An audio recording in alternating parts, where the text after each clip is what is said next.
I've done my bit really by pledging 70% of my wealth to charity during or after my lifetime. I pay all my taxes, even though a lot of the time I live in Monaco. I must be the only person that spent about 6 months in Monaco last year and pays British taxes. But I'm happy to do that because absolutely the forefront of my philosophy is humanitarianism and looking after people. Yes, create wealth. Yes, create billionaires. I'm fully in favor of that. But please, billionaires, donate your money to charity and look after people that are less privileged than yourselves and than myself. So I try and influence by joining the Giving Pledge, donating 70% of my money, paying my taxes, and try and influence other people to do the same. And short of passing laws which won't work, I think that's the best way to try and influence in a positive direction. Look, the number one objective for the Conservatives or any political party is to get into power next time, because if they're not in power, they can't do what they want to do. And the trouble is that does cause short-term decisions that are not necessarily right for the country or the world. And I think that's what he's doing. You know, he's looking at how can he get into power to then put into place policies that might be for the good of Britain and mankind. But this is not one of them at this moment. It's only, in my opinion, to try and win votes. I mean, Rishi Sunak says he's making long-term decisions. One of those that we expect could come as soon as this week is a decision to scrap one of the later stages of the HS2 project, the stage from Birmingham to Manchester, which had been promised. We know that the costs have risen significantly. There are lots of different opinions on this. Where do you stand on it, John? Well, do you know, that's a difficult one. I haven't got a very strong opinion, other than the fact that if we were going to do it at all ever, it should have been, as was intended, to join the very north of England. I think it was intended to go to Leeds and join the north of England.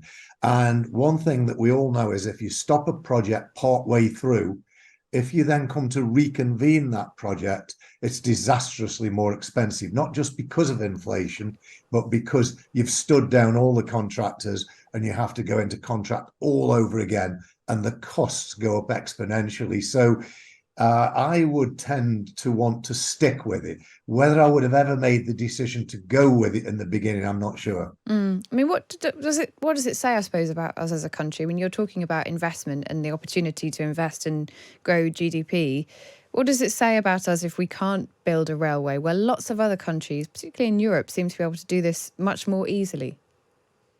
Well, I'm afraid we are in difficult economic times. There's no doubt about that. And of course, the Bank of England haven't helped with that, because they raised interest rates far too little and far too late, and now they've kept them too high too late as well. So I think they got the timing completely wrong. You know, all the pent-up financial difficulties now need the brakes coming off a little bit to help people. People are really suffering, as we all know, with energy, cost of living rises, and then the mortgage increases, which in some cases are really devastating. All that pent-up pain is still there, and we really need to drop the interest rates. Now, I know that doesn't quite answer your question, but it is all part and parcel of the same problem, that we really need to make Britain great again. And we really need to look at how do we do that properly. And we won't do it by raising interest rates at this moment. It was right to do it early on, but they did too little too late. And we won't do it by stopping HS2. So, but that's the government decision, and they've got to balance the books, and we are in tough times. So, you know, if they can't see any way to continue in HS2, then maybe that is the right decision. But not investing in the environment is 100% the wrong decision. Yeah. How about inheritance tax? Is cutting that the right way to go? You know, that is a real difficult one, because I think the whole tax structure of Britain now is too expensive. But by the same token, there's a lot of poor members of society that are struggling to survive, and the rich are rich. And I haven't got a solution to that, and I wish I had. But I'll answer that question in a different way. If we could get rid of tax-free environments around the world, which we can't, but if we could move towards that, lobby for the reduction of tax-free environments, I think there's a definite argument for taxing wealthy people higher than they are at the moment, maybe a wealth tax or something like that. But the trouble is, you impose a 1%, 2% wealth tax now, which would redistribute wealth, and rich people are going to leave the UK and move to all these other tax-free environments, which are very nice places to live in. So we do have a real challenge of how to redistribute wealth. And I wish I'd got the answer to that. And I suppose that's what we're sort of trying to get at today, is this idea that there's some kind of fracture in the social contract in this country right now. I mean, there's lots of polling that shows that young people don't have a huge amount of faith in the government. I mean, are you optimistic for the future of the next generation in this country? No, I'm not. And just to answer the question about redistribution of wealth again, I've done my bit really by pledging 70% of my wealth to charity during or after my lifetime. I pay all my taxes, even though a lot of the time I live in Monaco. I must be the only person that spent about 6 months in Monaco last year and pays British taxes. But I'm happy to do that because absolutely the forefront of my philosophy is humanitarianism and looking after people. Yes, create wealth. Yes, create billionaires. I'm fully in favor of that. But please, billionaires, donate your money to charity and look after people that are less privileged than yourselves and than myself. So I try and influence by joining the Giving Pledge, donating 70% of my money, paying my taxes, and try and influence other people to do the same. And short of passing laws which won't work, I think that's the best way to try and influence in a positive direction. John Caudwell, thank you very much for joining us this morning. Rishi Sunak said he postponed those net zero targets because he didn't feel people consented to them. Do you think he was right to do that? No, absolutely not. I think government's job is to drive the economy forward and for the best of all people. Now, if you don't generate income, you cannot provide the services. And my argument all along for years now has been make Britain the centre of a enterprise zone for all environmental technologies, which then becomes a huge export in the future and drives our GDP growth. And we're not doing that. And this latest turnaround to 2035 is really, really negative, in my opinion, because this was going to put us in the lead. It was going to cause all technologies to converse on the UK in order to take advantage of the electrification of vehicles and other environmental technologies. And we really needed to push that. We needed to create an enterprise zone in the UK that gave tax advantages to all businesses around the world prepared to come and centre on our shores to drive this. Of course, the second point, which is really more important, is the saving of the planet and the helping to save the planet. So the two are commensurate. Britain's GDP growth and helping to save the environment just go hand in hand. Why do you think it is that we have stepped back, or the government has stepped back from these net zero targets? I mean, the Prime Minister says it's because people didn't understand them. They were not given enough information about how everything worked, and it wasn't fair if people didn't consent to them to push forward so quickly. I mean, what do you think's going on here?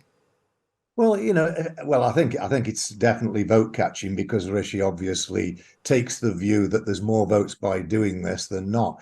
But what has he got to sell to the British public for the next election? If it was now 2 years on and we'd made an enterprise zone like I recommended in Caudwell Pandemic Recovery 4 years ago, we would now have companies coming to British shores to invest in environmental technology on our mainland with the technology and the production capabilities. And we'd be exporting that all over the world in the coming years. We're now losing that opportunity because A, we haven't made the enterprise zone, and B, now we're just Me Too within Europe with the 2035 date. And that jeopardizes the environment, but also jeopardizes our GDP growth. Are you disappointed in the Conservatives? I mean, you obviously are, or have been in the past, a big donor to the party. Have you been disappointed? That was only a one-off. And, I'll donate to anybody that I think can make Britain great again. And by make Britain great, I mean grow the GDP, have all the right social attitudes and policies, and look after the average person in the UK, both in terms of health and healthcare and all the social services that go with that. And any government that can do all of those things gets my vote. Now, people might say, well, that's unrealistic. Well, it's not unrealistic, because what we have to do first and foremost is grow GDP. And if we grow GDP, we raise more taxes without putting tax rates up, we can make them cheaper.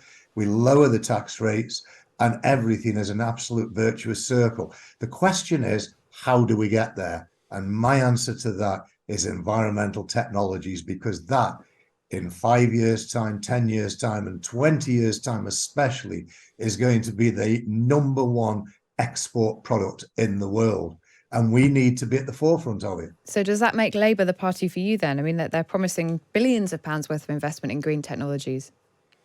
Well, that's work in progress. As I've said in the past, I'm a natural conservative. I've always believed in conservative views and the way of managing the economy. But this climate thing is really a really huge question. And it's for me, it is the biggest issue facing my vote at the moment, even though it perhaps won't affect me because I'll be long gone. But, it's our children, our grandchildren. We have to protect the environment. And I'm very, very clear on where the environment is going over the next 20 to 30 years. And it really is a devastating picture. I think worse than most people believe. Now, people could call me alarmist at that, but I've put all my research together based on the water table falling, based on the water levels, sea levels rising, based on loss of arable farmland, all the criteria that make for a very, very unstable world in the coming years. And that is really, really frightening, and nobody can deny that. So, you can bury your head in the sand, but what we need to do is grow GDP through environmental technologies. Is that what Rishi Sunak's doing, burying his head in the sand? Well, I don't know. Well,